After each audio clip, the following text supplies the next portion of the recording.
Here we are already into week 9 of the NFL season, and some of these teams that we all have rolling out there every week almost feel like the Walking Dead with injuries piling up every single week. Last week was a huge injury quarterback riddled week. So we're back with 4 more must start players, and we're going to start off at that same position, quarterback. Since all those injuries happened, I believe that Derek Carr, who's currently quarterback 13 on Football Guys weekly ranks, is a must start option this week. He's got 3 straight 300-yard performances. He's been the quarterback 10 over the last 3 weeks as well in that span. Last week against the Colts is a sign of things to come, in my opinion. What we expected to happen, throwing the ball downfield a little bit more, is going to happen. 11.48 yards per attempt against the Indianapolis Colts. And Chicago is third in fantasy points allowed to quarterbacks this season. So let's take a look at the tape and see what it's going to tell us about the positive growth and confidence of Derek Carr in this Saints offense. Their pass protection and offensive line in general this season hadn't been great until the last couple of performances. And even against the Jags, they were really kind of forced into comeback mode because they got down early. And right here, it's a nice concept because you get the middle of the field open for Derek Carr. He doesn't have to do a ton here, but the layered approach of breakpoints within this schemed route concept is very cool. Trips down on the right-hand side of the offense. You're going to have 2 in breakers from Juwan Johnson and Michael Thomas at the same breakpoint-ish. And then you have this whip route. So this return route is going to come in and return all the way back out. And what this is going to create, it's going to create a little bit of breakpoint eye movement. So Derek Carr is going to be looking directly at that break point from the whip route underneath, and it's going to make this linebacker who ends up coming out from the double mugged up position, this one right here, they both end up breaking out. It's going to make him think the ball is going to that underneath route. So he's got eyes down here. This middle linebacker's got eyes here. He sees that break coming back out, so he gets his eyes back on Derek Carr, who, again, I just told you, he's going to be keeping his eyes down. He's going to move him this way just a little bit. Right there. You see he has that trajectory now. So his eyes are looking this way. And number 41's like, okay, I got to get down here. I got to get down. I see that this whip route's coming around. Or number 44, excuse me. And then he just layers that throw behind the break point into the middle of the field where Michael Thomas is wide open. So you have those 2 over routes with the return route or whip route paired underneath it to those break points. And Derek Carr does a nice job of, one, keeping his eyes to the middle and then going to that break point and throwing a dime to Michael Thomas over the middle of the field. And then this is the big point here that we're going to nail home against the Colts and then hopefully against the Chicago Bears, is that the deep part of the field has now been opened up for the New Orleans Saints. And here is a big point of order, is Rashid Shaheed's going to give a little bit of a fake. So yes, he's going to go down the field, but he's going to pretend for a second that he's blocking for Taysom Hill on this wide receiver screen. They get a little bit of an over route to the corner from Chris Olave, and then again, this entire motion is going to keep this safety hugged up towards the line of scrimmage. And what that does is, again, it creates this big play down the field for Shaheed, who is an incredibly fast guy down the field. He's been huge for them this season, creating big plays. And I think that this type of offense, this type of aggressiveness is going to be key for them because they're still in the division race. They got to win games against the Chicago Bears. You can do that. And this is one of those areas you can continue to attack. So Derek Carr against the Chicago Bears defense, who, yeah, they were looking to trade Jalen Johnson. He's going to play. This is going to be another opportunity to have a 250, 300-yard performance. And with the ability to throw the ball down the field, I do think that you're going to have multiple touchdowns in this game from Derek Carr. They've actually gotten a lot of offensive pieces working for them right now, and their offensive line's playing up to par, allowing Derek Carr to sit back there and dice up defenses. So he's an absolute must start for me, especially on those teams where you're hurting a quarterback and you picked up Derek Carr off the waiver wire. I do believe he's going to give you a good starting performance, top 7 type of quarterback, finishing top 10 for sure. And I think that he's definitely a start this week. My marquee player of the week, and yes, I know we've got injury bug everywhere, but Tyler Lockett, who's currently wide receiver 31 on Football Guys weekly ranks. He's been dealing with a hamstring injury the last couple of weeks, but he put up 8 for 81 and a touchdown against the Cleveland Browns last week. I don't expect him to miss time this week, but again, everything can happen. Things can happen. But His stats against the quote-unquote good teams this season that they've played, Detroit, Cincinnati, and Cleveland, he's got 27 targets and 22 catches for 234 yards and 3 touchdowns. This is a big game against the Baltimore Ravens, who are one of the best teams in the AFC. The Seahawks, I believe, are a for real team, are a good team, and they kind of play down to their opponents and play up to their good ones. So this is kind of an area where we get to see a little bit more from the Seattle Seahawks offense. And what I love about watching them play is, I will admit, I am a Geno fan. He has had some problems this year. Their offensive line has not been good. And what happens with a quarterback who needs time to throw the ball a little bit, but also is really good at sack avoidance? You're allowed to have quick game. The quick game to Tyler Lockett is one of the best matchups in the NFL. This is such a fantastic little play call. Shout out to the Seahawks for these jerseys. I really liked their look last weekend against the Browns.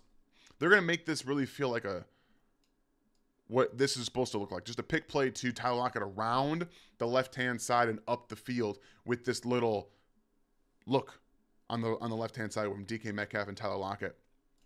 But what they end up doing is that Metcalf's going to come to the inside, but he's going to bend it back around. And Tyler Lockett's going to do the exact same. So he's going to attack here, and then he's going to break open to the middle of the field. So it's like a reverse pick play. And they schemed this up against this man coverage on the left-hand side of the defense. And look how they were kind of creating just an entire layer.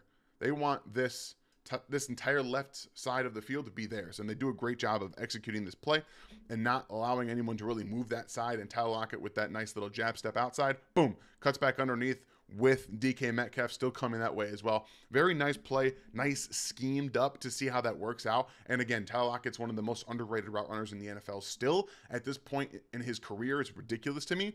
And he's going to be a guy that they feature, that they continuously have to feature because he's that good. And when you have a connection like this with your quarterback, who again, I was talking about sack avoidance, when you're able to do that, you have that connection in the backfield, in the end zone, and all the different places around. The feel for the game between him and Tyler Lockett is fantastic. This is just going to be more of a broken play. And they're trying to hit, I'm not entirely sure exactly, but they could have hit DK Metcalf on the post here. They could have hit even, I think, not Jordan Addison, but JSN, Jackson Smith and Jigba with this spot route. And then you have a little bit of a made-up route from Tyler Lockett, who's also going to curl back here. But he's reading the leverage of the defender here, getting to the outside, trying to cut around him. And what happens after this is over is the big thing. Become an outlet to your quarterback. And Lockett, again, releases to the outside, undercuts it, and it looks like he wants to throw this ball here to one of these two receivers. But he has to step up into the pocket now and get outside, make something happen. So he's got to get out to his left where there's nobody to try to make it happen. And Tyler Lockett is going to round the corner here, keep his eyes out, see that Geno actually did. He's jumping over a player right now, and he's going to be able to get to the end zone. So what does he do? Eyes around. Okay, get to the flag. Get to the corner. I have space to work with. He and Geno, when the play breaks down, are a fantastic and a match made in heaven. And that's one of the things that I think are going to continue to happen against the Baltimore Ravens. You're going to see plays break down, and the best player in making something happen when the play breaks down, who has trust from his quarterback, is Tyler Lockett. And then when you get up these man coverage one-on-one situations on the outside, you see there's nobody around Tyler Lockett. He's got one-on-one man coverage. Just get him the ball. Just a little bit of stutter, release, then goes to the post and then back out to the corner. Tyler Lockett is just a one-on-one machine. He can win from anywhere on the field, outside, inside. Doesn't really matter. So he's just a fantastic route runner, a fantastic player. The connection he's got with Geno Smith right now is at an all-time high. And again, against the Baltimore Ravens, they could be behind in this football game, have to throw a lot. Even if he's playing through a little bit of an injury, he's a must start for me this week against the Ravens, because that's what this is going to come down to. Again, in this game, getting the ball to their playmakers. They've got their run game working pretty well, which affords them a play action game, but also their offensive line in pure pass protection situations, just pure dropbacks, has not been good. And Geno Smith's go-to guy in those situations, Tyler Lockett. Fire him up this week. Keep an eye on the injury, but absolutely start him. The next guy is one of my favorite rookies in this entire class. Josh Downs is currently wide receiver 29 on Football Guys weekly ranks, and I know some people are still hesitant to start him because they don't really know what's going on in this situation in Indy. But in the games that Gardner Minshew has started, which is 4 this season, he has 35 targets, 25 catches, 275 yards, 2 touchdowns, and he's been wide receiver 9 over the last 3 weeks, which have all been starts from Geno Smith, and he's putting up 16.9 fantasy points per game. He's currently the wide receiver 2 in Indy behind Michael Pittman. You can make an argument that he might be the wide receiver 1 some weeks because of how many times he gets open and how they throw him the football. He's playing 76% of the snaps, and he's got a 21% target share, which is second to Michael Pittman in Indy.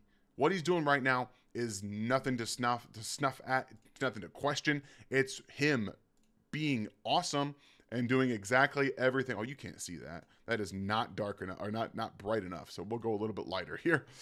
All right. Josh Downs, yes, while he's a slot merchant, they do a great job of scheming him up. Shane Steichen is one of the best play callers and designers in the NFL. He's shown that with really being successful on offense with Anthony Richardson and Gardner Minshew. And here you get the one-on-one matchup kind of in the slot with Pete Werner, who is a linebacker. And you're going to get a nice little hesitation. Just off the snap, boom, and then place to the inside. Look at all the space. It's just scheme, widening those linebackers. You split everybody out. You find ways to get the ball out quickly to your best separator. Josh Downs is the best separator in Indy, not even close. There is nobody that can do what he do in the short area. Just make him work to the outside just a little bit, freezes him at the top of his route. Boom, he's open. That's what I love about Josh Downs.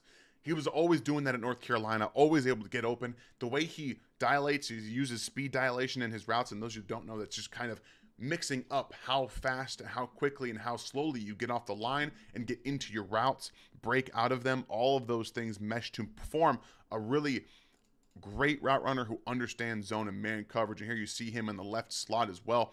This is just a fantastic play overall. He was always a guy who played much bigger than he was, but we get the manipulation tactics here. So this is Josh Downs doing his best impression here. So he's going to come out, and then he's going to kind of hesitate and make that corner believe that this is the top of his route, and he's going to end up selling it. So he stops here, hesitates, and then sells the fade route. That's important because he's going to turn the shoulders and the hips of that corner, and then he's going to break to the outside. All right, look for the football. When you're able to do that and you're able to sell those routes, you can get anything you want to, even on a short side of the field. A really nice throw from Gardner Minshew to the sideline, and then the adjustment on the throw and catch from Josh Downs is fantastic. He's able to extend himself, adjust to that ball. Great job. Again, getting outside, creating a little bit of separation, and then bringing this down at the sideline. Fantastic hands on the sideline there from Josh Downs. He's so good in every single small situation area. Like, he's just a fantastic player in that regard. But also, they've been using him at running routes down the field in Indy. He's, a couple weeks ago, he had 125 yards and a touchdown on one of those touchdowns on a deep throw. This is how you give yourself what's called a two-way go. The way he's able to do that and generate a little bit of space to himself is you have this single high safety from the Saints here. All right, so he's going to work to the inside. He has inside leverage defender here. So how do you win across his face? Again, a little bit of hesitation, and then win upfield across his face. And when you stack the cornerback like that, he has to now guess which way you're going because he's going to end up selling the vertical. Again, he's going to get up to that safety. And when he does that, he makes this corner have to guess right there. Again, with the inside release and then the flattening out of his route going straight, gives himself a two-way go. So you have multiple options here, and this cornerback is at your mercy, and this is why he's so good. He's able to create this a lot, and then he's just wide open. Unfortunately, he doesn't get the ball here. Gardner Minshew didn't see him there, but this would have been another big play for Josh Downs, who has acceleration and burst after the catch as well. He's not a huge make-you-miss guy, but in situations like that, you'd love to see him get the football just a little bit more. And yeah, you got a little sneak peek of who I'm going to talk about next. But Josh Downs, again, in the slot, he can play on the outside a little bit. He can just create separation and get movement anywhere on the field. I love what he's able to do. And I think from this point on, he's essentially a must-start player. Not just the wide receiver 2 in Indianapolis, but he continues to crank out PPR points. And if you're in a PPR league, he should be a wide receiver 3, at least going forward, if not, wide receiver 2 on your team, starting every single week, piling up those points. And I think that he's got a really nice connection forming with Gardner Minshew. So absolutely must start Josh Downs this week and probably going forward for the rest of your seasons as long as he stays healthy. Fantastic player. The last guy we're going to talk about, one of my favorite guys coming out. I think everyone had him as their tight end 1. He was my tight end 2, but again, it was really kind of neck and neck with Michael Mayer. You can have 1A, 1B. Dalton Kincaid, tight end 4 on Football Guys weekly ranks this week. I'm touting him as a must start the rest of the season. I don't really care when Dawson Knox comes back. Dalton Kincaid is going to be the number 2 receiver in Buffalo going forward, in my opinion. He's been not just a great player the last couple of weeks, but he actually broke out. He scored his first touchdown last week. And in the last 2 games where he's gotten that target share, he's got 15 targets, 13 catches, 140 yards, a touchdown, and he was tight end 6 over the last 2 weeks that he's played as well. Like, Dalton Kincaid is everything we wanted him to be in Buffalo, and now they're finally, kind of out of necessity, have to use him, and it's going to pay them dividends. He is the second best pass catcher, route runner for a tight end on that entire team. This is just another one of those become an outlet to your quarterback plays. Fantastic job. He's just running a little glance route here. And then what I love about this whole thing is that, yes, it's a glance, it means turned look at the quarterback. Josh Allen has to get out of the pocket. And you're going to have defender closing in here and a linebacker closing in on him here. So what he's do? He just slips between both of them, and then he gets open in the middle of the field. He finds space. He works into it. And he's able to create a scoring play. Honestly, boom, there he goes in between both of them, and they end up, again, creating space because 54, Levante David has to come over and cover that Josh Allen can run the ball. And that's the added element to this entire offense, is that because he's so good outside the pocket, you're going to find even more space.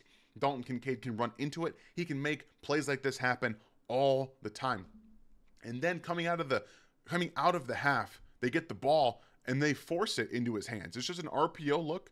And I love that they came out and were like, we're going to throw you the football. With 8 targets last week and able to get the ball in his hands no matter what. RPO look, a nice adjustment there to come back to the football with his hands and catch it, creating that space open over the left-hand side of the field with the play fake. And then boom, there he is. He's wide open. Nice little catch, but that's how you can keep him involved in the passing game, keep him in the RPO game. And that's why I think he's going to be the second best pass catcher on the Buffalo Bills going forward, because they are going to want to force him the football. And I love this.